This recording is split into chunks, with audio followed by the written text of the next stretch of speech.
Let's talk about how Trump's big lie has reshaped American history after 220 years. Um, the John Adams and Thomas Jefferson election back from 1800 is often called the Revolution, but Trump's big lie is the counter revolution. Um, there are few words as overused as revolution, which has many Merriam-Webster definitions, and here it means a fundamental change in political organization. While people who discuss politics are prone to dramatic talk of revolutions, few of the American presidential elections described that they really that way really merit the term. Franklin Roosevelt's Revolution of 1932 changed the nature and the role of the government in America's way of life. And Ronald Reagan's election in 1980 undid at least some of those changes, but neither of those elections literally altered how our democracy truly functions. Those disqualifying details do not apply to the most recent election, the first one ever in which a losing squatter refused to admit defeat, but it's reasonable to describe that as the revolution of 2020. There have been there have been two previous elections that could be defined as revolutionary. The first one dates back to 1860, which both revealed and reflected a profound rift in American polity, um, and led directly to the Civil War, which led directly to the Civil War. 11 southern states decided that they were going to secede after the Republican victory because they feared Abraham Lincoln's presidency spelled doom for the economic system based on slavery. This story is relevant to the Donald Trump era, but the earlier revolutionary election is our main topic here, and that one is actually known as the Revolution of 1800. As things turned out, it was the rarest kind of revolution, but one that ended with a happy ending. George Washington had served 2 terms as America's first president, but without facing meaningful opposition or anything resembling a modern election campaign. Um, after he decided not to seek a third term, the 1796 election became the first of future serious competition between the nation's brand of new political parties. The Federalist candidate John Adams, who had been Washington's vice president, had ultimately prevailed over Thomas Jefferson, former Secretary of State and candidate of the Democratic Republican Party. But in the momentous election of 1800, Jefferson won the rematch, and Adams, the first incumbent president to be defeated, faced a historic decision. Would he come up with some excuse to cling to power, or will he simply hand the reins of the state to Jefferson and walk away? If Adams had cried fraud or otherwise claimed the election was illegitimate, he could almost certainly have stayed in office despite electoral defeat. But in fact, he wouldn't have really needed much of an excuse anyway.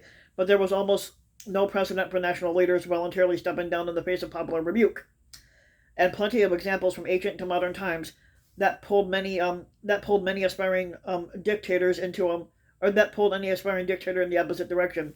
Adams was invested in democracy's success, and as such, he swallowed both his pride and his genuine concern about Jefferson's political philosophy. He followed the law, and he surrendered his power, and in the process, he demonstrated how important the conduct of losing candidates is to democracy. But unlike Trump, Adams skipped his successor's inauguration, but he never tried to delegitimize his rival's presidency. About nearly 20 years later, it was Jefferson himself who described Adams' actions as the Revolution of 1800, comparing it to the better-known revolution that had begun 24 years earlier. That was as real as a revolution in the principles of our government as that of 1776 was in its form, not affected indeed by the sword as that by the rational and peaceable instrument of reform. The suffrage of the people, the nation declared its will by dismissing functionaries of one principle and electing those of another, and the two branches, executive and legislative, submitted to their election. The ideals of self-government, captured in the Declaration of Independence, Jefferson was suggesting it did not become reality into American democracy past its test. The person entrusted with the most powerful office in the world um, accepted a painful verdict. It had been difficult enough for Washington to leave the presidency, even though he was eager to leave till about his last years as a civilian. For Adams, it was even worse. He badly wanted to continue as president, and on some level expected to win re-election. But in accepting defeat, he proved that the Democratic government wasn't just an ideal; it's also workable. Adams' precedent was followed without question for the next 220 years, with 10 incumbent presidents leaving office voluntarily after the voters kicked them out. Most were bitterly disappointed by defeat. It's fair to say, but none of Adams' spurned successors, from his own son in 1828 to George H.W. Bush in 1992, tried to concoct a conspiracy theory in order to claim they hadn't really lost. Then came the revolution of 2020, when the guy who became famous for telling people you're fired on a reality show refused to accept being canned from the voters. That catalyst broke the precedent set in the Revolution of 1800 by America's first fired president, or squatter. Students of history like me, who spent a lifetime before the 2020 election immersed in the story of American politics, instantly recognized the magnitude of what Trump was doing, and understood that he represented a tendency that George Washington himself had warned the young nation about. Washington had directly identified the fundamental ingredients that made Trump's coup attempt, starting with the political party so fanatically determined to win that its motivated reasoning could overpower common sense and basic decency. And once the Republicans filled that role, they just needed a demagogue who was sufficiently unscrupulous to exploit that. Politics is full of egotists, so it says something that Trump was the first politician narcissistic enough to qualify for it. After pointing out that the very idea of the power and the right of the people to establish government presupposes the duty of every individual to obey the established government, Washington expresses concern that divisive political sentiments, particularly the party's zealotry, were destructive of this fundamental principle and a fatal tendency. In elaborating on this, Washington almost seemed to be looking into the future with a crystal ball.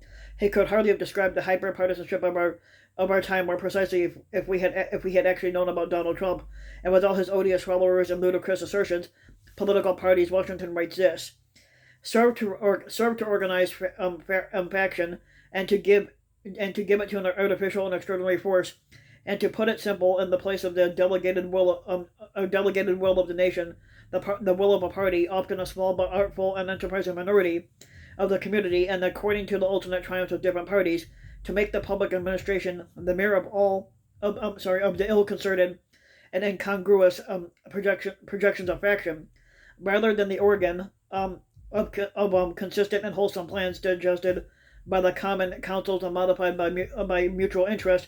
However, the combinations or associations of the above description may now and then answer popular ends. They are likely, in the course of time and things, to become potent engines, by which cunning, ambitious, and unprincipled men will be enabled to subvert the power of the people and then tend to usurp them for themselves the reins of government, destroying afterwards the very engines which have lifted them to unjust domination. Washington was able to foresee all of this because the early American Republic was not that different from our own time. Though the issues in the 1800 election may seem remote in 2021, but Americans were no less interested in politics back then. But Jefferson was alarmed by the way Washington and Adams had centralized control of economic policy in the federal government, such as by creating a national bank, and they were convinced that their foreign policies were too friendly toward Britain. He was also appalled by the Alien and Sedition Acts, which brutalized immigrants and violated the First Amendment rights of political dissidents, and for his part, Adams viewed Jefferson as a libertarian, or libertine or something like that, and radical whose ideals might push America into the bloody chaos that had overwhelmed France after the Revolution of 1789. And all this vitriol was just from the campaign. After the election was decided, Aaron Burr, Jefferson's running mate, tried to seize the presidency for himself through Machiavellian backroom dealings, prompting a serious constitutional crisis and the swift enactment of the 12th Amendment as a corrective. None of the hostile rhetoric between Trump's sycophants and Joe Biden supporters in last year's election can match the sheer bile that Adams, Jefferson, and the various partisans flung at each other in 1800.